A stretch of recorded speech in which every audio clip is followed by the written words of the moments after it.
Social media کے ذریعے سوالات کا سلسلہ ہے۔ علی شہزاد سوال کر رہے ہیں، یہ کہہ رہے ہیں کہ بعض لوگ کہتے ہیں کہ چراغا وغیرہ کر رہے ہوں تو آپ نماز نہیں پڑھتے ہو، جشن ولادت منانے کا کیا فائدہ؟ تو ان کا ایسا کہنا کیسا ہے؟ کیا فائدہ؟ روایت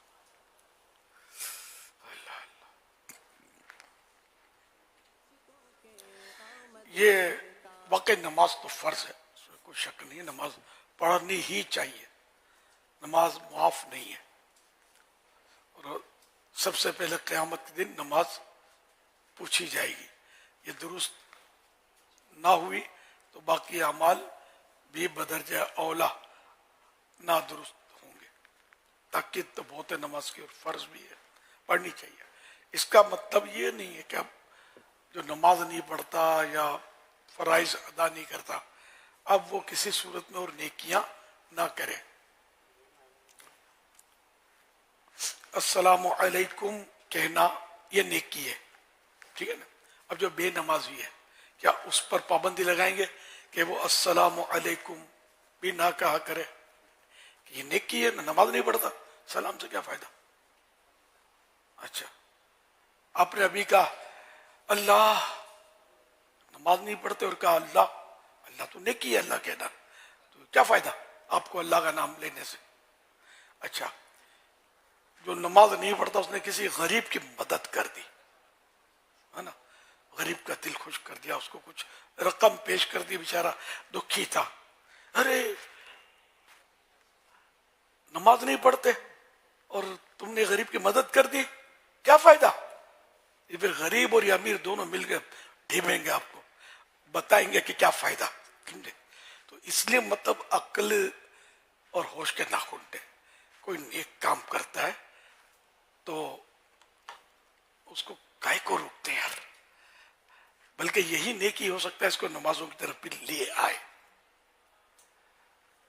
تو یہ لوگوں کی بڑی عجیب منطق ہے، نماز نہیں پڑھتے یہ کرنا کیا فائدہ، نماز نہیں پڑھتے وہ کیا فائدہ؟ تم کو نماز پڑھنا آتی ہے؟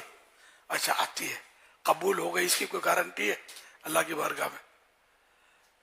تو خالی چراغا ہی نظر آتا ہے کہ جشن ولادت کا کیا فائدہ؟ تو باقی تو قدم قدم پر ایک مسلمان جو ہے بھلے بے نمازی ہے، غلط کر رہا ہے، نماز نہیں پڑھتا، لیکن قدم قدم پر اللہ کا نام لے رہا ہے، اس کے حبیب صلی اللہ علیہ وسلم کا نام لے رہا ہے، کلمہ پڑھ رہا ہے، کبھی سبحان اللہ بول رہا ہے، تو کہ سارے کام اس کو بند کروا دو کہ نماز نہیں پڑھتے ہو تو یہ اللہ رسول کا نام لیتے ہی کیوں؟ کوئی فائدہ نہیں ہے، چھوڑو اس کو۔ تو ایسا نہ کریں، یہ تو ولید بن مغیرہ کی صفت ہے۔ ہاں ولید بن مغیرہ بہت سخت کافر تھا، قرآن میں اس کا ذکر ہے، اس کے 10 عیب قرآن نے گنوائے، اس میں ایک یہ بھی تھا مناع للخیر، بھلائی سے بڑا روکنے والا۔ یہ چراغاں بھی ایک کوئی اچھی نیت سے جشن ولادت کے موقع پر کرتا ہے تو ایک اچھا کام کرتا ہے، ایک نیک کام کرتا ہے، تو اس کو روکنا یہ درست نہیں ہے۔ ہاں اپنی شادیوں میں جو چراغیں کرتے ہو، ختناؤں میں یا اور، اندھیرے میں ڈوبے رہو، مت کرو، تو کریں گے۔ کس صحابی نے بھائی شادی کے موقع پر اپنی بلڈنگ سجائی تھی؟ تو مطلب یہ کہ خواہ مطلب آخر جشن ولادت میں کیوں مطلب مسئلہ ہے؟ کیا مسئلہ ہے؟ سرکار کی محبت میں کوئی کرتا ہے تو آپ بھی مطلب ان کی صحبت میں عاشقان رسول کی انشاءاللہ آپ بھی کرنا سیکھ جاؤ گے، جذبہ ملے گا۔ اللہ کے پیارے پیارے آخری نبی صلی اللہ تعالی علیہ وآلہ وسلم حضرت ابو ذر غفاری رضی اللہ عنہ فرماتے ہیں کہ رسول اللہ صلی اللہ علیہ وسلم نے مجھ سے ارشاد فرمایا لا تحقرن من المعروف شیئا، تم کسی نیکی کو حقیر نہ جانو۔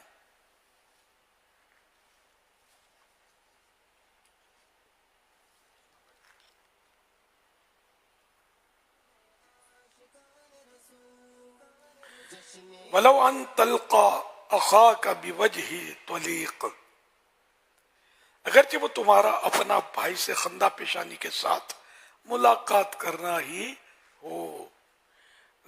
ابو ذر غفاری صحابیوں کہہ رہے کہ فرما رہے کہ سرکار صلی اللہ علیہ وسلم نے مجھ سے ارشاد فرمایا کہ تم کسی نیکی کو حقیر نہ جانو اگرچہ وہ تمہارا اپنے بھائی سے خندہ پیشانی کے ساتھ ملاقات کرنا ہی ہو. یعنی کہ ملاقات کرنا اپنے بھائی سے مسکرا کر، یہ بھی تو ثواب کا کام ہے. بے نمازی کو مت کرنے دو، ہاتھ باندھ دو اس کے، پھر آپ کو بتائے گا سمجھے کہ نیکی سے کس طرح روکا جاتا ہے. تو رسول اللہ صلی اللہ تعالی علیہ وآلہ وسلم نے ارشاد فرمایا بندہ کبھی اللہ تعالی کی خوشنودی کی بات کہتا ہے اور اس کی طرف توجہ بھی نہیں کرتا. یعنی بعض باتیں انسان کے نزدیک بہت معمولی سی ہوتی ہیں، اللہ تعالی اس بات کی وجہ سے اس کے بہت سے درجے بلند کر اللہ تعالی اس بات کی وجہ سے اس کے بہت سے درجے بلند کرتا ہے. اور کبھی اللہ تعالی کی ناراضی کی بات کرتا ہے اور اس کا خیال بھی نہیں کرتا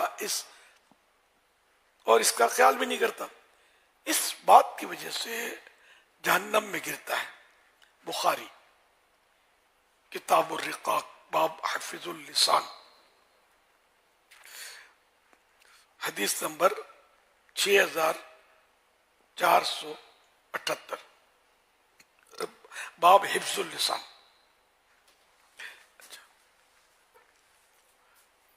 تو یہ مطلب ہے کہ بعض اوقات ایسی بات کرتا ہے بندہ کہ اس کے درجے بلند ہو جاتے ہیں، حالانکہ اس کو پتہ نہیں ہوتا، اچھی بات کر جاتا ہے، اس کے منہ سے ادا ہو جاتی ہے. صرف بعض اوقات اس کی بات ایسی نکل جاتی ہے منہ سے اور اس کا خیال نہیں کرتا، لیکن اس کی وجہ سے جہنم میں گرتا ہے. تو اس لیے اپنی زبان کو کنٹرول کریں.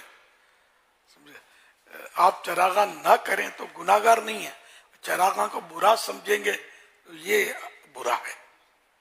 اس کیونکہ ایک نیک کام کو کر رہا ہے. جشن ولادت کے چراغاں میری مراد ہے. کسی نے حضرت جنید بغدادی رحمۃ اللہ علیہ کو بعد وفات خواب میں دیکھا تو پوچھا کیا گزری؟ فرمایا عبادات ضائع ہو گئی، اشارات فنا ہو گئے.